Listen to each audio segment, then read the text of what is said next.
That chapter was insane. I wanted to read it a second time before I talked about it, but I totally forgot to do so. So last we are going in, I just remembered as the second I started recording. So last we were going in only with one read. So some of things might have be forgotten. Some things might not have as much clarity as I would have with a second read. But hey, maybe I'll read it again on Sunday when we get the official translation. That always seems to be something I tend to do nowadays. But yeah. So this, which is such an insane chapter. Yeah. Do I jump right into the big reveal at the end? Or, you know what, let me talk about some things that happened before then. I saw a video, I can't remember whose, it might have been Murphy's, it might have been Morge, that predicted that obviously I predicted that the video Denden Mushi would be a decoy.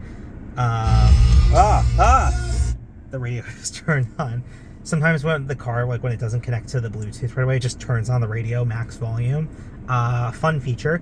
Anyway, yeah, I predicted that would be big. But what someone did, like, I can't remember if it was Murphy or Morge. One of them predicted that that room would be housing Vegapunk's like full brain, like the hub of his consciousness. Which, honestly, for York, I'm very surprised that that was her decoy plan, you know?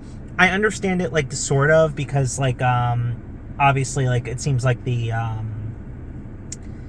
Gorosei can't use the Mother Flame if Vegapunk's full consciousness is destroyed. Seems to be the catch here, but, like, letting a Gorosei into the room with Vegapunk's brain, I mean, obviously there's probably some protections there. Maybe I missed some protections, but, like, that seems like very risky on York's behalf, especially if she still has, like, some allegiance to the Vegapunk consciousness, which it seems like she's, like, caught in the middle where she's like, I still want to be a celestial dragon, but I can't, like, fully break a part of, like, helping the Vegapunk consciousness. So I thought that was a weird, kind of risky, interesting move. What else did I want to talk about before we get into the big reveal, which I have a lot of thoughts on?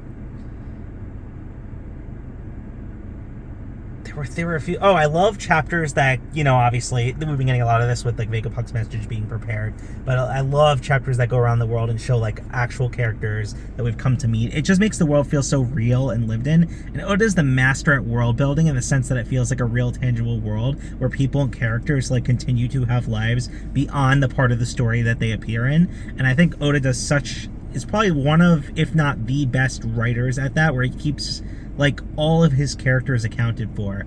I would say George R. R. Martin is very good with this as well. You know, the creators of Avatar: The Last Airbender do very good with this as well, but those are just some that pop to mind. But I think Oda's probably the best at keeping all of his characters accounted for, like, not only in his head, but making sure that we, the readers, at opportune moments know what's going on with them. And this is, like, a perfect way for him to slide that in. So I really like when Oda tends to do that. But you know what? Fuck it. Let's just jump into the huge ass reveal. So the big reveal was that the world is sinking into the ocean. And at first I was like, what the fuck? But the more I think about it, the more I should have picked up on this, and the more it makes total sense. It seems, you know, obviously we're gonna get more explanation next week, but it seems that what's going on here, like, from my opinion and my interpretation, is that I'm not sure if it's the use of an ancient weapon. I'm not sure if it's the use of the Mother Flame, or if the Mother Flame is that whole thing is still very confusing to me. But whatever weapon Imu uses to destroy islands and create that chasm that causes an accidental rise in the sea level. It's why Water 7 always gets flooded, because Enies Lobby was created using that weapon, and we saw him do it with Lelucia Kingdom. But it seems that, like, during the Void Century, Imu and the Gorosei, like, that's what they did to eradicate, like, the remnants of the Ancient Kingdom. It seems that they used that weapon, and each use of the weapon caused the sea level to rise. And it seems like maybe at the end of the Void Century, it got to a point where it was like, okay, this is the max we can do now. It's why, like, Wano's still around. It's why, like, you know, but also part of Wano's underwater.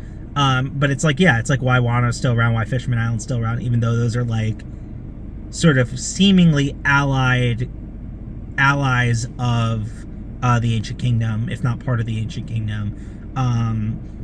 So they probably got to a point where they're like, okay, this is the max we can do with this, and it's why we haven't seen this weapon used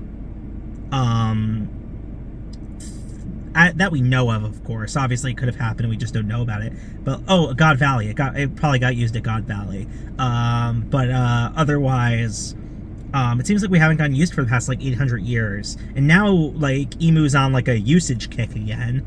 And I think it's like at the point of the Void Center, it got to the point where it was like, okay, we're at a dangerous level. If we rise it anymore, the world's gonna sink. Like everything's gonna be flooded, and because the sea level's rising. And I could be totally wrong with this. Everything I'm saying could be completely incorrect, and that's the exciting part. But I think that at this point, like Emu's trigger happy on it again, and I think like Vegapunk knowing the weapon that's being used, whether it's an ancient weapon or the Mother Flame, or whatever it is, if that's in one thing, if that's like they're both the same thing, I think Vegapunk knows like, oh shit, they're using this again, like the world's literally gonna flood, like this is how the consequence of using this weapon. So like it's something I just totally did not expect, that totally came out of left field for me, but like once I think about it logically, I'm like, oh, this makes complete sense. It makes total sense. But yeah, like it's just so like it's so amazing that like you just never know what Oda's gonna do, but when he does it, it always makes sense. Some things at the end of Wano maybe didn't, kind of were rough on that part. For the most part, like 90% of the time, like Oda will put something you never expected, and then you'll be like, I can't believe I didn't expect it. It fits so perfectly. Because he's a genius. He's Goda. Yeah. Incredible chapter. Reading this weekly is just so frustrating. Because I just need to read more. At the end of every chapter, I'm so desperate for more. But, yeah, I think that's my general thoughts. This was an awesome chapter, and I'm so glad I get to experience it with friends that are actively reading weekly, and like the community that's actively reading weekly. It's just so exciting. And yeah, I think that's about it for this video.